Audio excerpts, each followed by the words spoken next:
Hello there, kamusta po kayo? No, welcome po sa ating gawain. This is RLCC's Daily Devotions and this is yours truly po, Pastor Bong Bailon, the Senior Pastor of Real Life Christian Communities, talking to you right now through this podcast. At purihin ang Panginoon that you are listening and joining me dito sa araw-araw nating meditations. And just in case, maybe for some of you lang, baka hindi nyo alam, what we're doing is, so after every Sunday's sermon, so from Monday to Friday, we go back to it, we meditate on it some more, we look into the text, and we just, dig in, ika nga, para mas lalo pang lumalim yung pagkaunawa natin dun sa mensahe last Sunday. So last Sunday, the message was entitled The Battle for Real Life, and we looked at 1 John 2:12 to 17, and we talked about yung immediate response, which is remembering your secure position in Christ, at yung ongoing naman na response natin to really remain grounded in the Word of God. At yung panghuli naman is to, in terms of yung overall nating response, dapat meron tayong uh, rejection ng, deceptions ng kaaway in the world. And that's why today, ang ating pag-uusapan, day 4, is to discern the world's deceptions. And join me right now. Let's pray. Hingin natin ang tulong ng ating Panginoon so that we can understand and hear what the Spirit of God is saying to us. So join me. Lord, we come before you. Thank you po for the opportunity na makinig sa iyong salita at matuto. Dalangin po namin, Lord God, na muli mo kaming i-equip through the Word of God with wisdom and knowledge. Tulungan mo kami, Lord God, na yun nga, malahi kami manatili sa aming identity in Christ at maging grounded kami sa Word of God, yung Scripture, the Bible. Help us, O Lord, in those areas. And today, as we talk about itong guarding our hearts against the world's deceptions and discerning, please speak to us, guide us, Panginoon. Help us according to your Holy Spirit para sa ganun we can really deepen our understanding of what it is you're trying to teach us this week, Panginoon, starting last Sunday. So, thank you, Lord. Maraming salamat po, Panginoon. We surrender everything to you, Lord. We love you. We praise you, Lord Jesus. It is by your name alone that we are able to continue to live. So, thank you, Lord. In Jesus' name. Amen. Amen. So the title po of our devotions today ay Discern the World's Deceptions, Sabi ni John sa 1 John 2, verse 15, do not love the world nor the things in the world, Now, of course, he's not referring to the world sa John 3:16, yung for God so loved the world, Hindi yun ang kanyang tinutukoy. He's talking about the systems in the world that are contrary or against God's will, which also might be quite normal sa isip ng mga tao.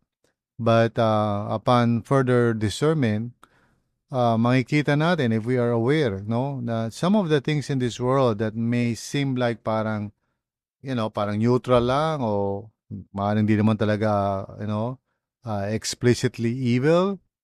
Pero we need to be wise, we need to discern. Okay, so yun ang sinasabi ni John sa atin. So, he's not telling us, okay, to reject the people of this world kasi yung nga for God so love the world. Nor of the beauty of creation itself kasi, all creation is good, ginawa ni Lord yan, no? But he's warning us about the system in the world's system that constantly competes, okay, and prevents us from being fully devoted to Christ. Umaagaw ng pag-ibig po natin, no? Imbis na maging fully devoted tayo and in love with Jesus, nahati yung puso po natin. And most of the time talaga ang kalaban natin with regard to the world ay hindi yung talagang napaka-obvious naman na kasalanan like yung pagpatay sa tao o pagnanakaw Usually, problema natin sa mundo ay hindi yung mga bagay na gano'n, although of course may gano'n din, problema rin naman yun. But more often than not, ang problema po natin ay yung mga subtle na mga bagay na hindi naman mukhang obviously wrong, pero it hinders us from fully being devoted to Christ and walking with Him by faith. So, minsan yung kailangan nating i-decide at i-discern, not so much between good and evil, but rather good, better, and best, no? Um, so, minsan kasi yung mga bagay na sabihin natin, mga tao, na-accept nila, okay lang ito, okay lang yung ganyan. But, upon discernment, makikita natin, well, that's not the best for me as a follower of Jesus. I don't want anything to hinder me and loving the Lord and loving His Word. Pero minsan kasi dahil nga kulang tayo sa awareness at dahil hindi naman talaga ganun ka explicitly evil yung maaaring inaharap natin, we easily compromise and say, okay lang naman yun. Lahat naman ng tao ginagawa ito. And I've fallen into that kind of trap myself. Na minsan parang, well, lahat naman ginagawa yan. So we really need to be careful. I need to be careful. All of us need to be careful. Kasi yung world system na yan, sa paligid natin, that's where we are right now. We are in the world. Although we don't have to be of the world, okay? But the world's values, mga values nito, nagpa-promise ng fulfillment, di ba? Through success and comfort, recognition, possessions, endless entertainment, activity here, activity there, concerts, na walang katapusan. So, in and of themselves, hindi naman siya masama, not evil to attend a concert, hindi naman evil for you to do certain things.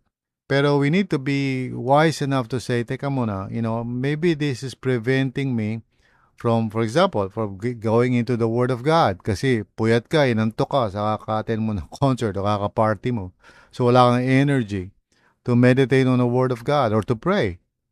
So then you have to be, you have to be aware. You have to say, teka muna, sandali lang, this may not be wrong in themselves, pero something can become the center of your life rather than seeking first the kingdom of God and His righteousness. So without us being aware of it, na pull away tayo, na di-distract tayo. So that's why mayroong mga Christians who are really very ineffective sa Christian life nila. They do not bear fruit.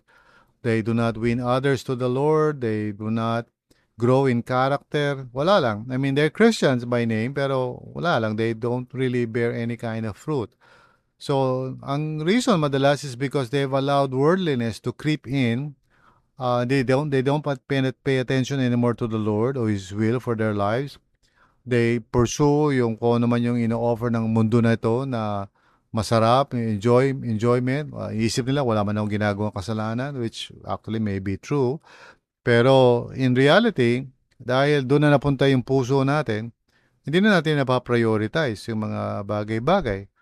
Like, sinabi ko nga last Sunday, if you remember, na merong 4 na bagay na dapat binibigyan natin ng prioridad sa buhay natin.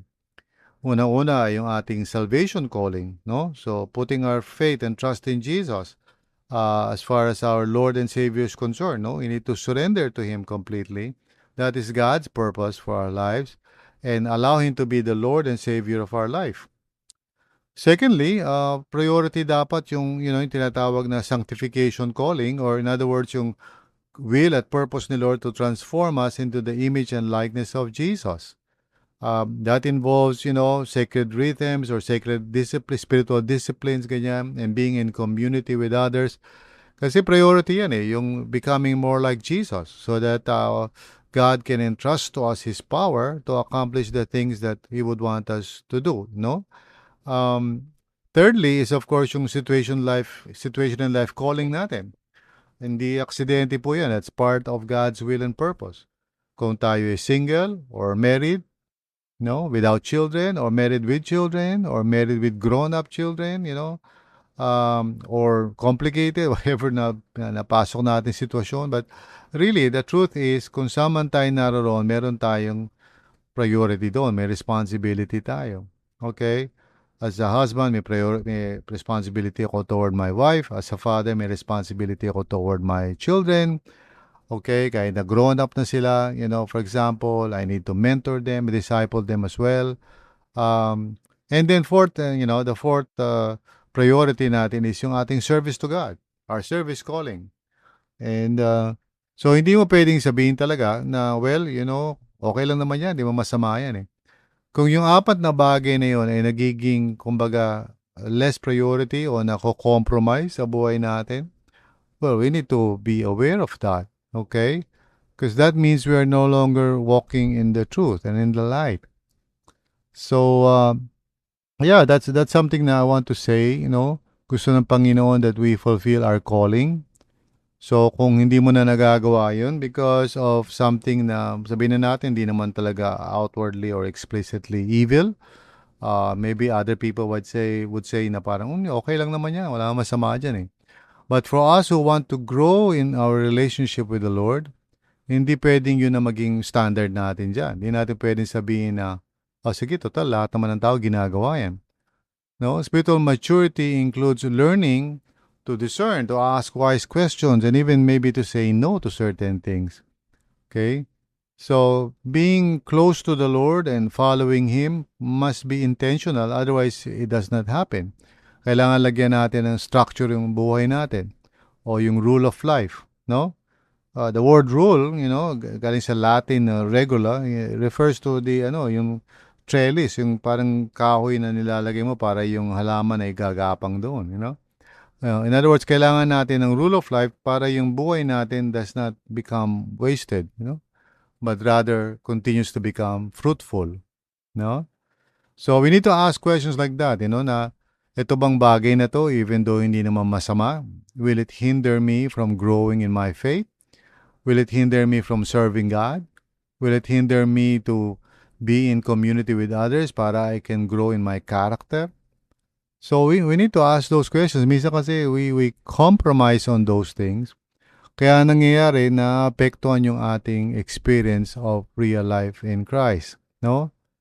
Discernment, yan ang mahalaga. And that's why this coming Sunday, I would recommend that you attend the Jesus First gathering natin in church. If you are from RLCC, of course, please attend that kasi Pastor Gina, PG, will talk about discernment. Okay? And she will teach us about that. So I encourage you to attend that, no? Makakatulong sa inyo yun. So we're always, filtering itong mga deceptions ng kaaway sa mundong ito, and we're asking the question, how will this affect, my discipleship, my walk with Christ? So, hindi lahat ng bagay, kahit na yung mga bagay na sabihin natin parang neutral or natural lang sa mga tao, no? Masama bang umattend ng party? Of course not. Okay? Yung masama yan eh. But kung ang buong buhay natin circles around, partying or webbing out palagi or going out, yung pag uminom ng kape, hindi mo masama yan eh, di ba? With friends and talking, hindi mo masama yan. Pero kung ang nagiging resulta niyan is yung walk mo with the Lord is compromised and you're not growing in the Word of God, nakakalimutan mo that you are a child of God, called to grow in Christ so that you may be an instrument of His grace in the world. So wala kang ministry, wala kang fruit, wala kang ginagawa in the kingdom of God. So maybe yung ginagawa mo na even though parang sabihin natin neutral siya or not really overly masama, but those things are becoming parang hindrances to you, no? For you to grow, for you to love God and to become an instrument of His grace sa mundong ito. I mean, there's so many people who are in need of the Lord. So many people who need Christ. May mga friends ka who need Christ. May mga office mates ka who need the Lord. May mga gawain na hindi nagagawa because the people of God are distracted, no? Yun ang ibig sabihin ng, loving the world eh. Nadidistract tayo. So real life is found not in chasing everything that the world offers, but really, first of all, enjoying Jesus and seeking first His kingdom and His righteousness. Okay? So that as our love for the Lord grows, as His love becomes more real sa buhay natin, we ourselves would learn how to live in love. And living in love means not living selfishly. It's living for the sake of the world as the Lord transforms us into the image and likeness of God. So dalangin ko po na hindi tayo maging worldly mga kapatid, no? We can live our lives, of course, hindi naman tayo legalistic na parang, oy, bawal yan, bawal ito. But we have to be discerning. Amen? We have to guard our hearts against the deceptions of the enemy, which are hindi naman talaga obvious na masama, but really coated siya, na parang sugar coated. So we need to guard ourselves against those things. Amen? So, tayo po'y manalangin. Once again, let's pray and ask the Lord to give us a discerning heart, okay? Discerning eyes para hindi tayo mag-fall sa deception ng kaaway. Okay? So, hindi lahat ng okay sa mundo ay okay. Yun ang sabi ko sa inyo last Sunday. So, bantayan natin ang sarili natin. Tayo manalangin. Lord, maraming salamat po for warning us against the deceptions of this world. Please tulungan niyo po kami, Lord God, na ma-discern namin kapag ang isang bagay ay parang merong hidden agenda or nakatago lang yung deception, hindi namin nakikita. Lord, please open our eyes. Help us to be honest. Help us to be accountable para hindi po maging ineffective ang relationship namin with you, being a Christian and all of that. Nawa hindi kami maging parang ineffective disciples, but rather we pray na maging fruitful po kami in our daily life and relationship with you, Panginoon. So please guide us, O Lord, at tulungan mo kami na to reject yung deceptions ng kaaway na nasa mundong ito. Patawarin mo kami, Lord, for some of us na medyo nag-fall na doon, pero Lord, you are a forgiving God and you restore everything to toward the good. So please, Lord, restore our union with you, heal us from all from all worldliness, deliver us, set us free, help us to be fully devoted to you, Father. This we pray, O God, in Jesus' name. Amen. Amen. Thank you, Lord.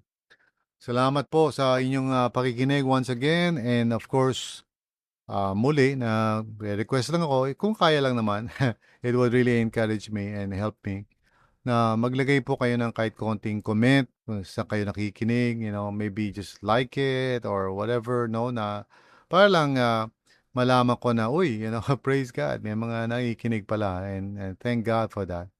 So, although hindi ako naghahanap ng compliment, no, or anything, it's just that parang I just, siguro, I desire na malaman, okay, at para tuloy lang itong ginagawa kong ministry na ito by faith, no?